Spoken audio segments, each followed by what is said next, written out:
मुळामध्ये बबन लोणीकर जे आहेत, आमदार आहेत, त्यांनी त्यांच्या जिभेला आवर घातला पाहिजे.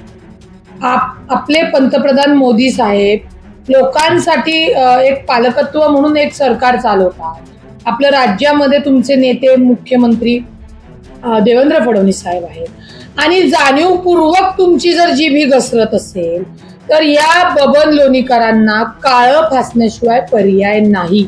कारण का जी भाषा तुम्ही वापरलेली आहे त्याच्यामध्ये आमच्या शेतकऱ्या, वडीलधारी मंडळींचा, बंधूंचा, मातांचा अपमान होतोय आणि हा अपमान आम्ही सहन करू शकत नाही.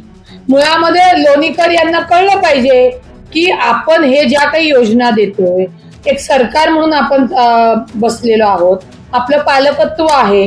म्हणजे जे मोदी साहेब किंवा महायुती, माननीय देवेंद्र फडणवीस साहेब, त्याच्यानंतर माननीय अजितदादा, माननीय शिंदे साहेब जे लोकांसाठी काम करतात त्या सगळ्यावर ही अशी बेताल वक्तव्य करून पाणी फिरवताना आपल्याला दिसत आहेत.